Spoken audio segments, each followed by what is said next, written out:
I definitely anchor myself within Haitian Vodou. Vodou Haïtien is unique in the fact that it is not Vodou or the different ancestral practices that we find in Africa and the motherland. It is an agglomeration of all of what the people brought. And what I find is really something I really hold dearly about Vodou is that it's an archive of where we come from, right? Every nation, which is Creole for nation or family of Loa, is the name of a nation. Nago, Ibo, Mai, Gedevi, Mede, right? It's all of the different, Congo, all of the different nations that were kidnapped and brought. I could only imagine our ancestors saying, what have we gotten ourselves, or what have we been brought into instead, right? And say, well, where do you come from? Where do you come from? Well, I call God this way. I call God that way. Let's piece them together. And then it created Vodou Haïtien. And that's what I find so beautiful about it, right? Ogu Badagri, Badagri is a place. Aizan Velekete, Velekete is a place. So we have archived and documented in our oral tradition where we come from. So that's one piece that I try to bring into my work of saying, well, when it comes to mental health, what were we doing before Christianity? And what were we doing during the process of stuffing Christianity down our throats? Now I am aware that in this place, people will identify with the divine differently. So I'm not saying that you cannot hold to what you hold dear today. It's just being very much aware of how did it come about that we hold these different faiths within our community. For me, I identify as Vodou. So it's saying, well, when it comes to mental health, how does it work? And from an Afro-Indigenous perspective, it's through the body, it's holistic, it's in community. It takes into account the visible and the invisible, because in the end, they are all tangible. They all operate simultaneously. Time is not linear, it's cyclical, and it's simultaneous as well. And I think it opens the way for us to explain certain mental health concerns with our words. And I think that's really, really important. Cause it's time, bro. It's been time, I feel like, for the Black community everywhere, every Black community, to try and find ways to really be able to to feed into ourselves and take our dollars and put them back into our communities. And this system is not going to heal us. So that's why I say it's a responsibility for us to heal ourselves, because this movement, of Black Lives Matter, and this is a movement. It didn't just stop at the Black Civil Rights Movement in the States.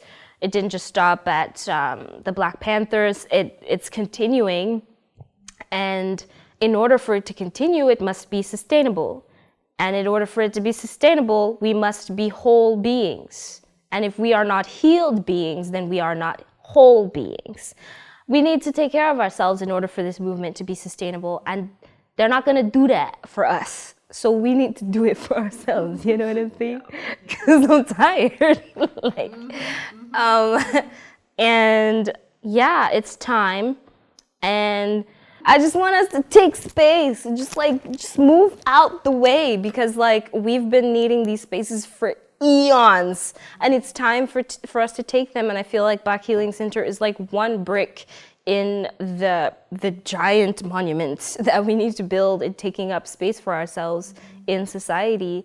And I'm seeing big, Black Healing Center is step one. Next thing I know, a bunch of Black people in the woods, communities, farms, it's one brick in the monument of things that we need to do. And yeah. For me, I link it with the mother of all Mambo and of all Ungan, of Aizan Velekete.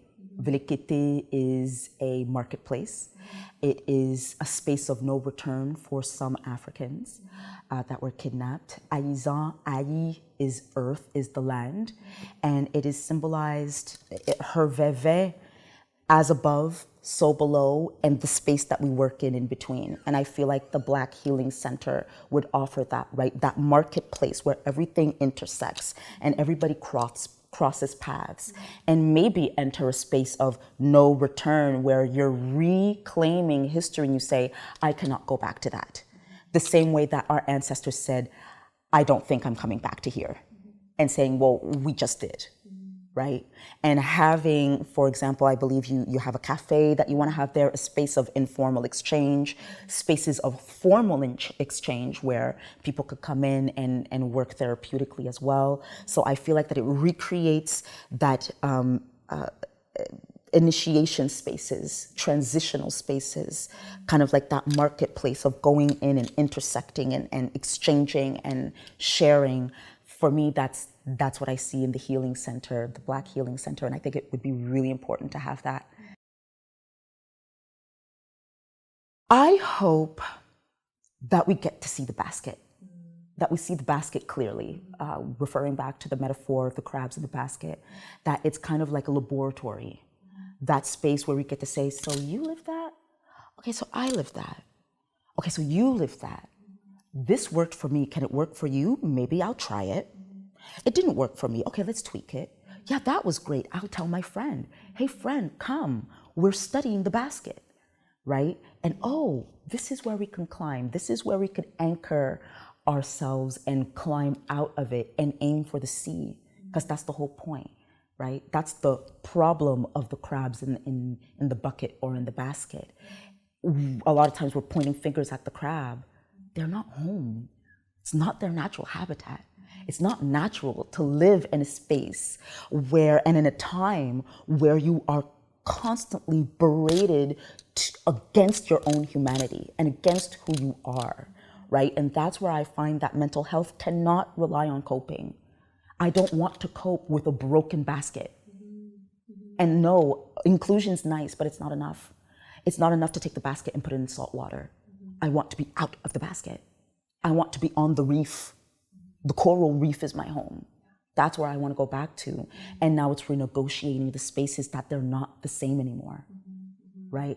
How do we recreate these spaces for us? How do we define the sea for us, by us? So the Black Healing Center, I can't wait to see what we could do with it. And it's such a beautiful, like, potent energy right now with the Aquarius moon that just is happening. First of all, for the Black Healing Center, I hope that it's prosperous. I hope that it's thriving. And even in moments when you're not sure, like, oh my gosh, like, what are we doing? That, like, you come back to that plant meditation where, like, so much is happening underneath. Just because you don't see a bloom or, like, a big flower, it doesn't mean that things are not, like, being integrated and moving as they should. And I see myself giving play and joy, because I feel like sometimes too, healing can take a very, like, heavy undertone, which is, it is what it is. It's not bad, good, it's just what it is. And so I like to integrate play and allow people to, like, kind of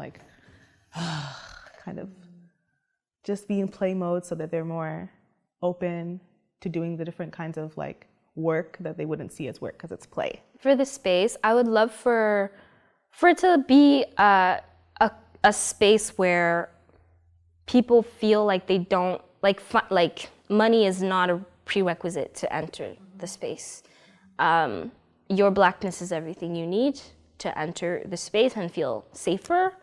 And for it to be communal, for there to be activities, for there to be, like, conversation spaces, like, for it to be a space to hold conversation as well would be wonderful, because I feel like conversation is also healing. And yeah, I'm excited. I think there's so much potential, and I'm so happy that this is happening. And any way I can help, I'm excited. Black healing is powerful.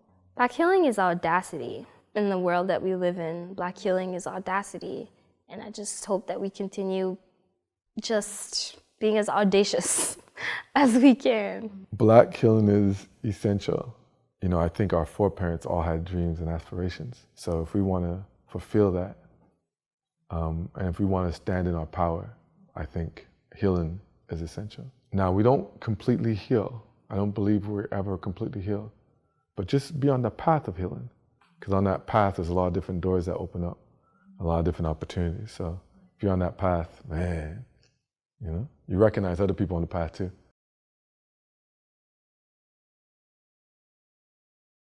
I probably would have gone maybe. I mean, it wasn't even a conversation though. Like, it's amazing how much it's changed in such a short period of time. Because we're talking, this is like 2000, 2001, 2002, I left? Yeah, 2002. I didn't even think about therapy. Like, that didn't even cross my mind. I didn't even think about the impact racism had on me up until that point. You know, even going to university, at Concordia University, and when you go into communications, there's a whole process. You have to write a letter, and then you have to, if you pass that step, there's an interview. To go to the interview, you have to read Aristotle's Poetics. I'm at Vanier. I'm an 18-year-old black kid from here. What the heck does Aristotle's Poetics have to do with me? Well, you have to read it. I tried a few times. I did not read it, okay? I went to the interview. I said, I just wing it. I got into communications. I did fairly well because I did enough to get into grad school afterwards. I did fairly well. I went and saw the chair of Sheila O'Neill, the chair of communications. I said, Sheila, you know, she knows me. There's only like 2 black kids every year, you know, quota system.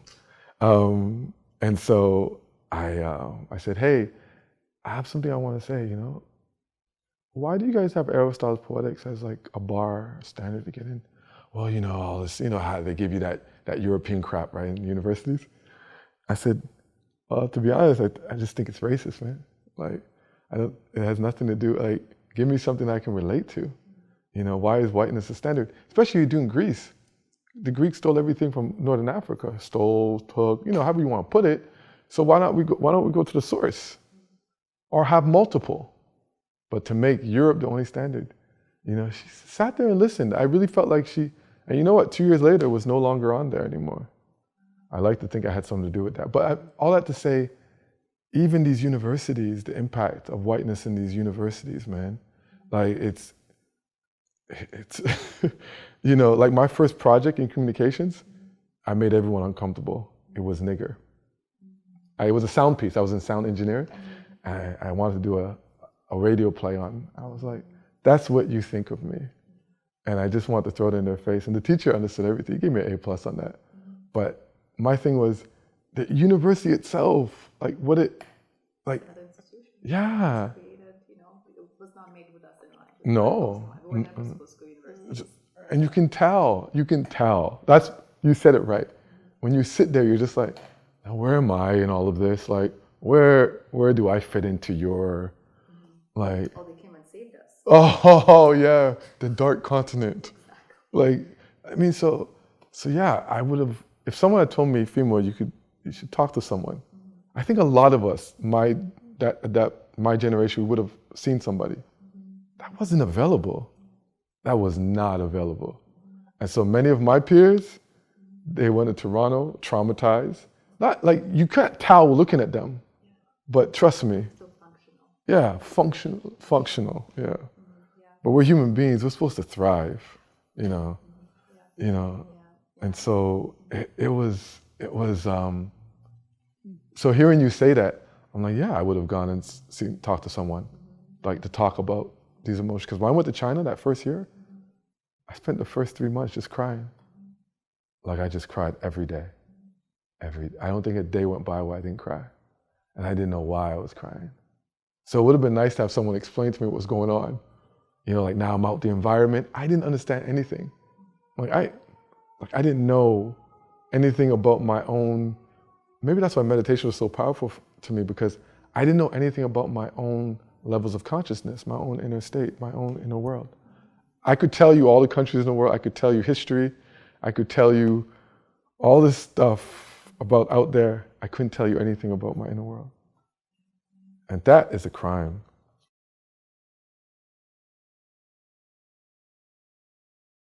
Well, I would say make sure you find someone who's black or understands. I think it's important to find someone who's black or a person of color that, you know, understand, that's not trying to be white adjacent, You know, there's a lot of people in the BIPOC community that I don't know. I question their allyship, you know, because the way I see it, and there's black people within the community that are trying to get as close as possible to white as possible. I mean, look outside of Maryland. I mean, outside of DC, the community in Maryland where the richest black people in America live. I mean, their wealth is incredible. They're not thinking about you and me.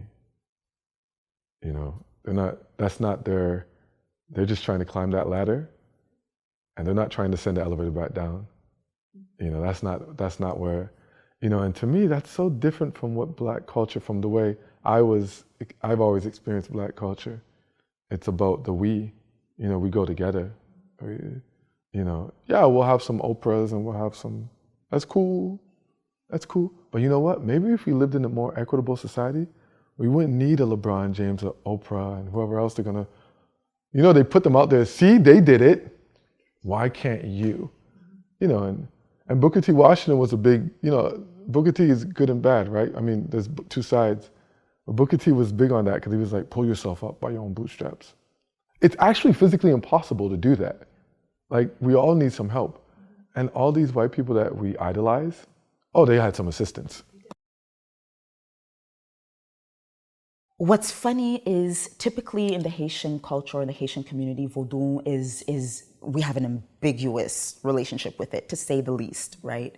And so I was a child who always experienced a lot of mystical type manifestations through dreams, sensations, things of that sort. And my mother, I strongly believe, is a healer, but didn't live it because of that ambiguity and that negative messaging around Vodou.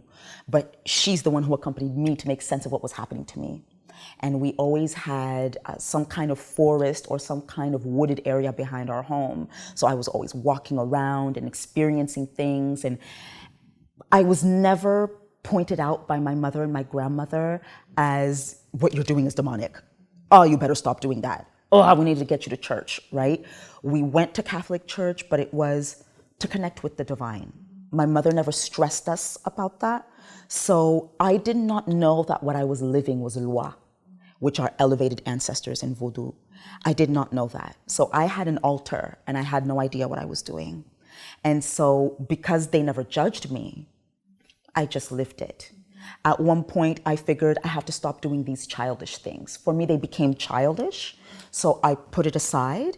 And then in my early 20s, it started to come back, and the calling, and it got more specific. And I was receiving Loa's names, and I was like, what is that?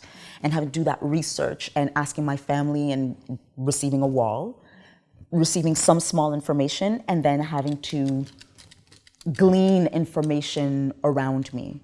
And that's how, step by step, I created, I guess, my own family, a mystical family around me, and was able to become initiated through that. And here we are.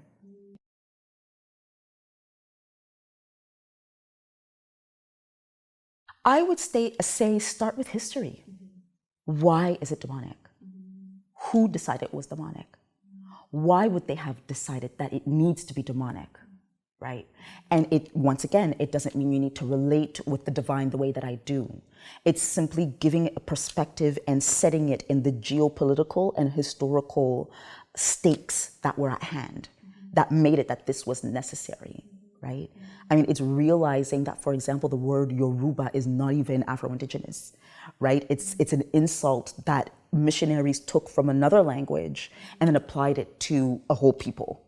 Right? Nigeria, the word comes from nigger area, right? And that's how the word was invented for this piece of land that we didn't even decide had those outlines, because we had our own outlines before, right? So with all due respect to my brothers and sisters, and, you know, in the motherland, but it's also realizing how profoundly our narratives have been warped. And I think it does not have to lead you to Vodou. It's just understanding what is the warp, the process of warping. What does that look like? And an image that I've been working a lot with lately is crabs in a basket. It's realizing there's a basket. How was it woven? Who weaved it? So now that I know that there's a basket, I don't have to walk on the other crabs' heads. I could use the weaving to climb out. It's the weaving the problem, not the crabs. I think we don't realize how much adjusting to this space taxes us, and how chronic and constant, and it's just a barrage constantly. And home was not always safe.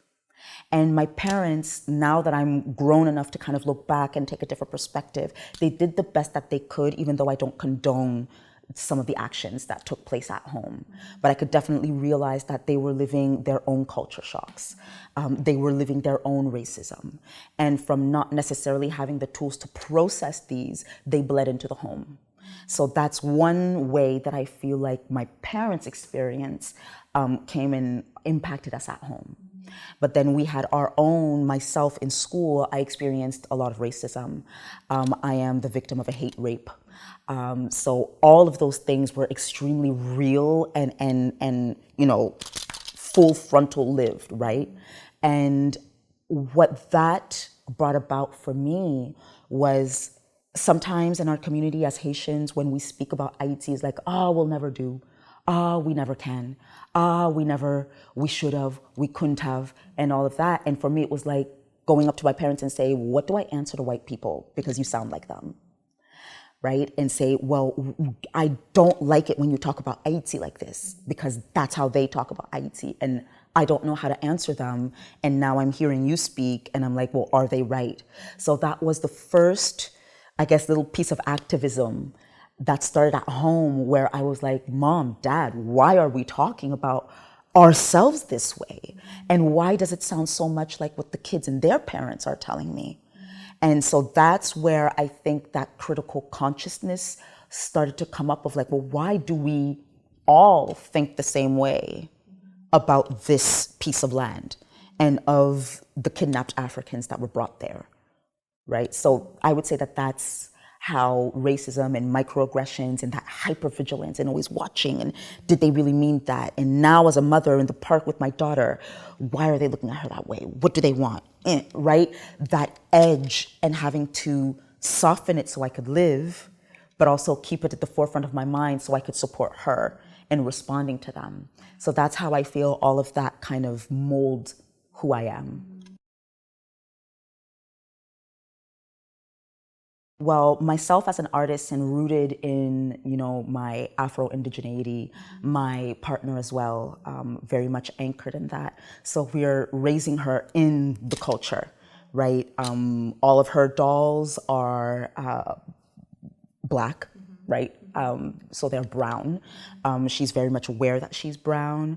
When she was smaller, we found like YouTube videos with Black characters, because we wanted to really immerse her in, you are you. You do not have to pick up, let's say, a Cinderella princess for you to feel like a princess. We have Frida, and our kitten is named Frida, so I digress. But even in daycare, racism started. Right? She's 3.5 going on 4, and she's being called names. And we have books. So one that we love is a little girl having to deal with her skin tone. And what's cool is that it's a similar skin tone to hers. So it's saying, well, do you see her heart is broken? How do you feel? Yes, I hate it when they call me that. You know you don't have to take it. And we practiced with a garden bag, like a piece of, like a bag of earth. And she was like, I don't like it when you call me this. I'm like, yeah. And practicing at home and letting her know. And I debated it with my partner and being like, well, do we ask to sit down with the parent? Because I've had that experience and I felt like it served nothing. I was happy my parents challenged it, but what, right? So as a person who creates and gives out workshops, I asked the owners of the daycare, can I host a little workshop? So that way it's the interveners who know and who are maybe a little more comfortable talking about racism at such a young age. So it was kind of dispelling that bias that children are so young, they're so innocent, they don't know. And studies show, no, as of 3 years old, they know who's brown, they know who's peach, and they know what names to use to insult someone. And actually, I found a study that demonstrated that kids actually change their racialized language around adults because they know that they might get told no, right? And they are able to keep other kids out of certain games without saying because you're black, it's more because you don't speak Spanish or because you don't speak English, but they do. So what's the real reason, right? So it was hosting that workshop at my daughter's daycare and then having the ladies there be like, thank you so much, yes. And now my daughter, she's so much more confident. You know, how do you feel about going to daycare today? I don't feel like seeing her. All right, do you remember what we practiced? Yes, okay. And you can also just leave. You don't have to play with her. What are other kids you like? Do you notice her speaking mean to other kids? What can you do? So having a really, really open conversation about, yes, what you're living is true. It really did happen. Now what do we do about it? Instead of, it's just kids, get over it. And some of the messaging that I received, unfortunately, until it got so severe that my parents had to act. I mean, I think that when we tap into our Afro-Indigeneity, we realize that there is no end to anything. Healing doesn't start and it doesn't stop, right? So the discomfort that you're feeling, at whatever level that it may be, is a sign of healing that has happened because now your system is letting you know what, I don't think we need this anymore, right? And then now challenging you to be, so then what do we need? And that could happen at any level. So definitely coming into a space where it's simply eating healthy and getting physically active, just the thought of, I think I should get physically active, that is enough. Healing has already begun. Yeah, and it progresses and it goes up in spikes and it comes back down. Then you have a plateau, you get back up. It's also cyclical. What was resolved, we revisit because we have new tools and we could dig a bit deeper or go a little more laterally, right? So there is no box to healing. There is no box to healing. It's constant, it's ever changing, it's ever moving, and it's following that ebb and flow and moving with it. That makes it, I don't want to say easier, but a little more organic maybe.